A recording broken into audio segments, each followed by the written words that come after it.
Well, with the first measurable snowfall of central PA, December 2nd of 2025, thought we'd take an opportunity to look at some of the winter textures and the perennial species and plants that we have in our garden here in central PA.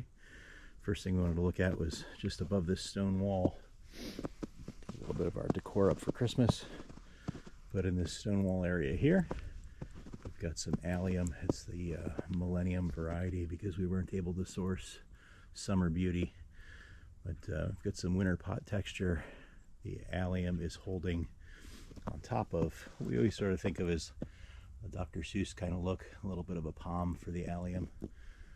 In the back, we'll look at those in a moment. But we've got some boxwood that are sprinkled through in there, in the back, and up along the front area here.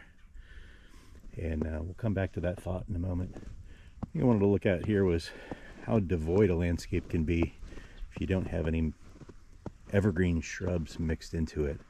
This, we just have an anchor spruce tree that's on the corner.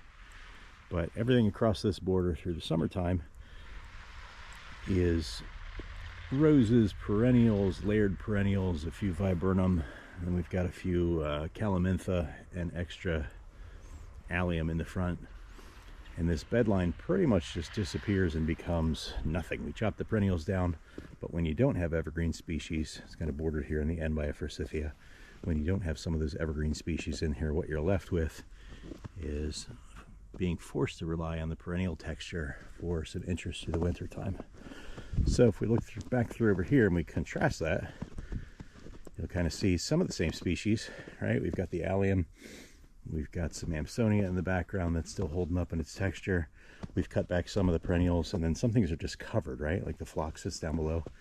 But big help in these beds are our boxwood species. So we've got them here, and we've triangulated them. Even 1, 2, 3, and in the way background, we've got one there. And you'll see, as I show you some of the views that are here, you'll see the difference that this texture makes. The other thing is having something with a little bit of a woodier texture, and the decision to leave the flower on a little longer. So we've got a paniculata variety hydrangea.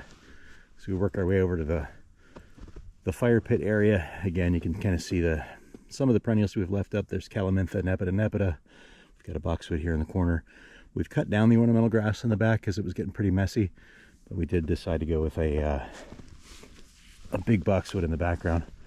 So one of our everyday views as we look out is looking out into our fire pit and just anticipating when the snow is going to fall. We arranged the furniture and just made sure everything was kind of clean, so that when the snow fell on it, it was still, you know, you could still imagine yourself walking out onto here. So here's the Adirondacks that we had built previously, and our hillside's all cut down, getting covered with a nice layer of snow. And then as we work our way into the back, we've got our Hemlock Pavilion kit that we built a number of years ago, bordered in the corner with a couple switchgrasses that are down below. And then in the back, not too much to speak of there in terms of textures, but really just to take a look at how well the evergreen species, when they just pop through.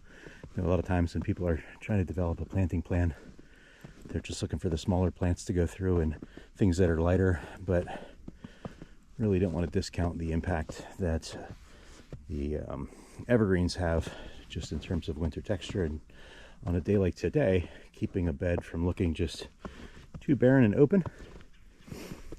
And just a beautiful look at the snow as it falls this day.